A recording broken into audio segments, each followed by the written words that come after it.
Hey guys, this is Brad and Mike from Dallas Geek, and today we're going to talk about the top 5 things that we're looking forward to for the rest of this year. Since we're already about halfway through anyway, we wanted to talk about the things that we really are looking forward to for what's left. So, this is in no particular order. Mike. Pass. Star Wars. I just wanted to see which one you were going to lead with, you nerd. Always Star Wars. Yeah. What's wrong with you? Last Jedi. It's not just the fact that it's another Star Wars movie or the next movie in the Star Wars trilogy, but we finally get to see Mark Hamill on screen for more than a couple seconds, and he has... Well, we know he at least has a couple lines of dialogue this time. And I am so excited about that. I am looking forward to seeing him return to the role that I was first introduced to him in. And I think it's going to be awesome. And I'm looking forward to seeing the chemistry between him and Daisy Ridley, and I'm looking forward to seeing more of the chemistry between John Boyega and Oscar Isaac. So yeah, I think it's going to be awesome. You son of a bitch! It's going to be amazing. What are you talking about? I mean, I'm looking forward to it more because I love Rian Johnson. Yeah. I loved Looper. I loved You're Brick. Definitely more of a Rian Johnson fan than I am. I'm looking forward to the cast. You're looking forward to the direction. Well, no, I'm also looking forward to Daisy Ridley. Would you like to share with the class a little bit more? That's all you need to know, folks. Anyway, number 2. Dunkirk. Yes. We at the time that we were filming this, Dunkirk is coming out. We're less than a week. This coming Friday. And we can see it in 70mm. Yeah. Oh my gosh. It's going to be amazing. And it's not just because it's Dunkirk, but because it's Christopher Nolan. And the Nolan whore that I am. Yeah, when I first saw Wonder Woman in 70mm with my wife, Sarah, there was a 5-minute teaser for Dunkirk at the very beginning of it that looked so gorgeous. I about had a heart attack because it looked like it was, this was going to be Wonder Woman for a second until it finally came up with Dunkirk at the very end of it. And it's like, oh my gosh. Yeah. So yeah, no, that I think that's going to be freaking amazing. I'm really looking forward to see him move out of the sci-fi realm, and do a historical war biopic more than anything. Yeah. Plus, the guy's a master. Everybody can say it's too soon. Everybody can critique. The dude's a master filmmaker. He really is. Well, to be able to see another master filmmaker do another cinematic war epic. But for World War I now. No, it's World War II. Dunkirk's World War I. Dunkirk's World War II. Anyway, by somebody other than Spielberg. I'm looking forward to... Spielberg kind of had that monopoly on lockdown, didn't he? A little bit. Dunkirk is... Well, 1940, yeah, the Battle of France, the mass exodus of the Allied forces from mainland Europe, you dumbass. Don't argue with the history major. Anyway, number 3.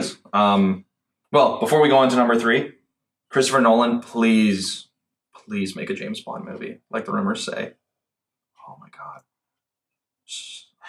Okay, I think you're getting too excited on camera. I'm so happy in my pants. This isn't that type of video here. My pants are so happy right now. It's not even funny. Once again, this is not that type of video. I mean, it can be. Anyway, number trace. Number 3. Yeah. Netflix. While we could say pretty much every piece of original content that Netflix has coming out between now and the end of December, the 2 pieces specifically that we are the most excited for is going to be Defenders and season 2 of Stranger Things. Yes. Dear God, Stranger Things. Oh, so that comes out on October 27th. I mean, they've only put out 2 teaser trailers and the season poster, but... What day is the 27th of October? Look that up for me real quick. Either way, everything that they have put out to tease it so far has been absolutely gorgeous. And The poster was awesome. The poster, honestly, I felt very reminiscent with the poster of some of the classic 27th is Friday. Oh, Friday the 27th. I'm taking Saturday off on Friday. It felt very reminiscent of some of the classic movie posters from damn it, why am I blanking on one of my favorite artists of all time? You met him. Yes, I know. Damn it, this is the... By the way, those pictures should be up soon. It's not like they got taken like 4 months ago, though. Yeah, same for the video from the con. Jackass. Backlog has been a beating. This is actually really hilarious. I'm son of a bitch. Like, he's about to have a panic attack, guys. This is great. I honestly am. Just Struzen. Dear Lord. Go to the corner. Drew, if you ever see this video, I am so sorry. Don't worry. He's not ever going to see this. Don't worry. You are by far my favorite artist of all time. Clearly. And that includes some of the greats. That he can't remember the names of right now. Dear Lord. that puts, in my mind, his work ahead of the works of Picasso and the works of... damn it, now you messed me up. Well, okay, so... basically everybody. He's my favorite artist of all time. But yeah, no, the season 2 poster of Stranger Things felt very reminiscent of some of the great pieces of his. Yeah, I saw that and I was just like, oh. I loved it. So, yes. Anyway, enough with my embarrassing memory issues today. That was great. No, I cannot. Stranger Things was easily one of my favorite original things, like, of any medium to come out last year. Yeah. Oh my gosh. I cannot wait to see what they do with season 2. Amazing storytelling, incredible acting. Incredible child acting. One of the hardest things to get right time and time again. And they cast their kids so perfectly. I had no problems with any piece of it. Dude, is it weird that I want to adopt Millie Bobby Brown? She was kind of awesome. Yeah. Like, I just feel like I would never have an issue with anything ever again because she could just murder them with her mind powers. Although you do know that since it's fiction, it just sounds more creepy than anything else. Yeah, fair enough. Anyway, plus, return to grace for Winona Ryder. No. My gosh. She had been having such a hard time getting a decent role for so long. Although, let's be honest, I don't know how much actual acting she was doing. I think they just threw her on set and she'd be like, go ahead, Winona. But dang it if she wasn't amazing. They all were. Like, the casting was amazing. Oh, yeah. Okay, so number 4. What was number 4? Number 4 was... sorry, that was... Netflix was number 4. Number 3 was Dunkirk. No, number 2 was Dunkirk. Dang it. I'm having serious issues today. Are we okay today? I think I need more coffee. I think I need more coffee. Oh. So we're about to capture a nervous breakdown on video, folks. This is fantastic. Like, I kind of just want to sit here and watch them for the next hour. Oh, dear Lord. But I do have a job that I have to get to. Yeah. So. Okay, so number 4 was the announcement of James Bond. Yeah. And the return of Daniel Craig for 2 more movies. At least 2 more movies, which... That he very begrudgingly will do 2 more Bond movies, which he could always back out on, but as of right now, he's in. It's a thing, and, I mean, I loved him in the last 3. I mean, there were some up and down moments for the stories, but as Bond... He's done 4. Casino Royale, Quantum of Solace. 4, yeah. I mean... Skyfall Inspector. Other than Casino Royale, the others, they have their up and down moments, but overall... Skyfall was amazing. Him as Bond was solid. Skyfall was fucking fantastic. Dude, family friendly. I don't care. No. Language. No. Language. No. From your hero. Language. Sam. Sorry, Cap. Okay. No, Skyfall was fantastic. I didn't see Spectre. I've heard very mixed things though. It was definitely mixed. Skyfall, I thought was great up to a point, but Spectre felt was all very over the place. tired. Yeah, I heard it was like very while all over the in place. Skyfall, Bond was tired, and that was intentional for his character. That was the whole thing, yeah. The movie, the tone of Spectre was Okay. tired, and that's when you could pretty much tell he was ready for a break. Yeah. And I mean, he's gotten one. Whether or not it's going to make a difference for him, I don't know. We'll see. Hopefully, the fact that he's gotten a chance to do other genres, and like he's got a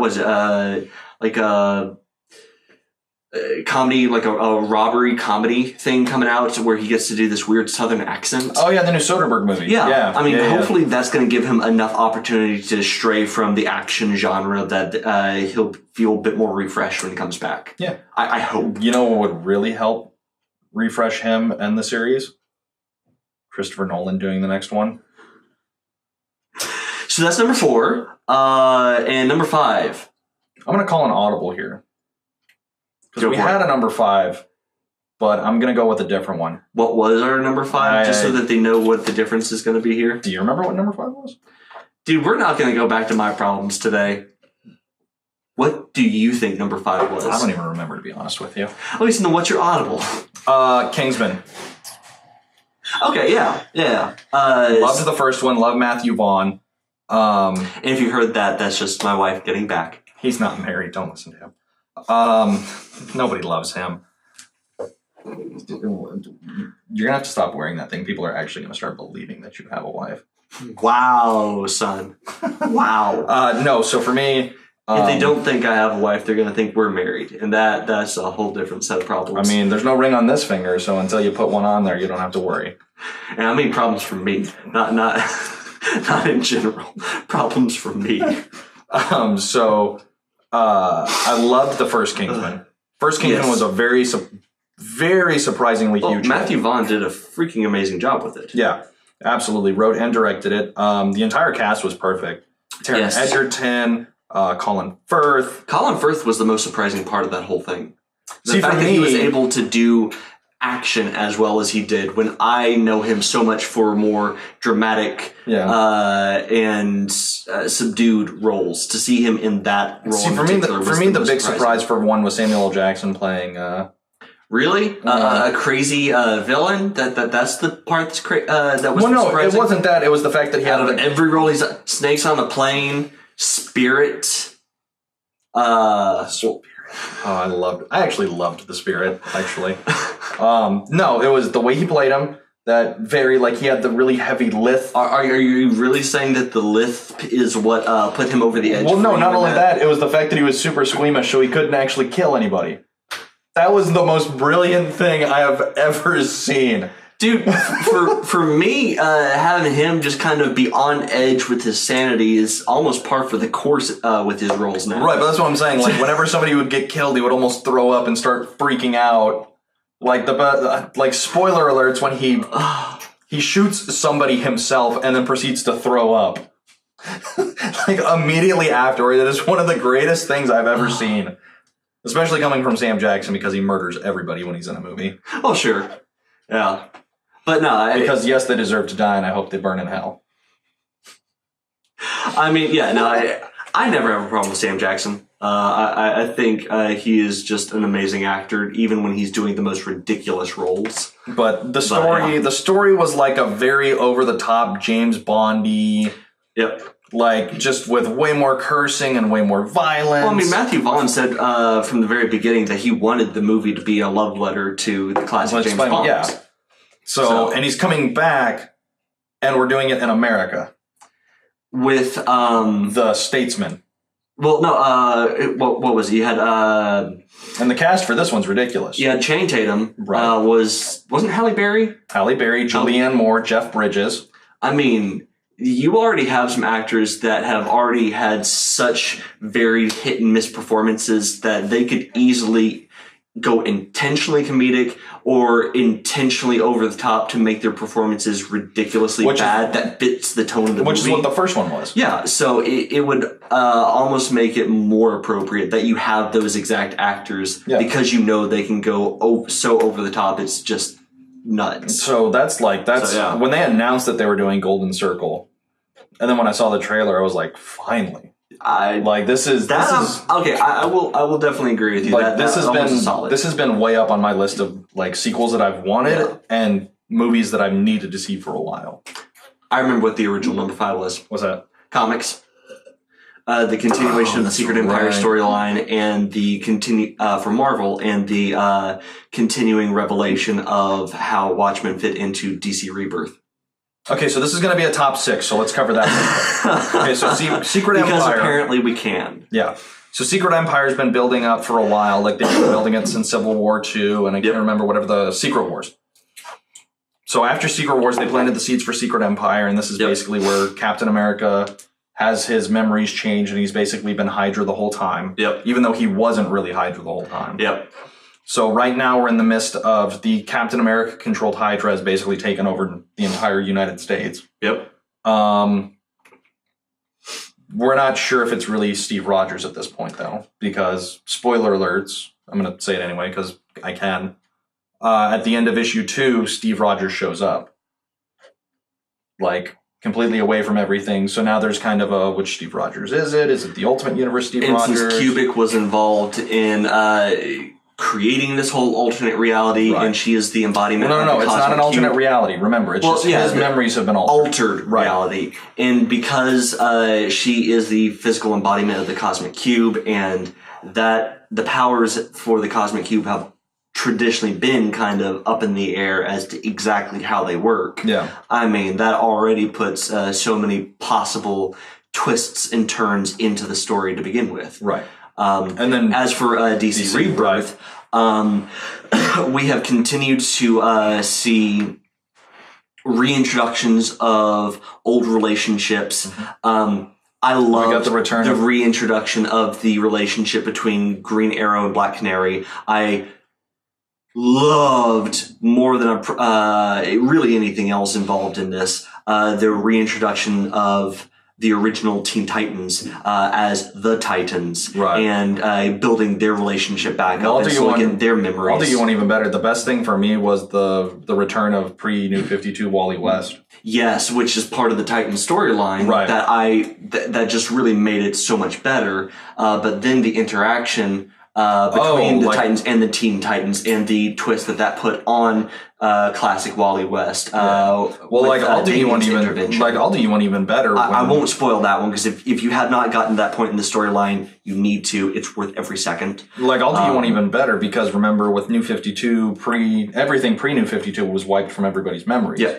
When Barry Allen remembers pre-New 52 Wally West, I was like, yeah. Well, I mean, now tears welling reintroduction of how can the Watchmen be involved in this whole storyline? Because when it was first hinted that Dr. Manhattan was responsible for this whole twist, but then that was one thing. But now that they're slowly giving hints that the other members of Watchmen are somehow involved elsewhere, you're going, well, okay, whoa, what's going on? Because we already know that DC's been trying for a while to find a way to bring back the Watchmen into printable stories after they figured out that they couldn't easily do it as a standalone thing before if Alan Moore didn't come back. Right. And he wasn't going to come back as long as DC was involved because he does not like DC. Yeah, he's a weird dude. Well, it's Alan Moore. Yeah. But anyway, so yes, the comics have, Marvel and DC has got some amazing stuff going on with comic stories, and so it's very exciting to see what they're going to do with it. Yeah, so find a jumping in point, jump in and start reading. Because what they're doing right now, both of them, is actually fantastic. And if you have trouble finding a jumping in point, I'm going to go ahead and recommend go find the YouTube channel Comic Storian. He's done an amazing job at giving you a point to come in for each of the storylines. Yeah, exactly. So with that, this is Brad and Mike from Dallas Geek. See ya.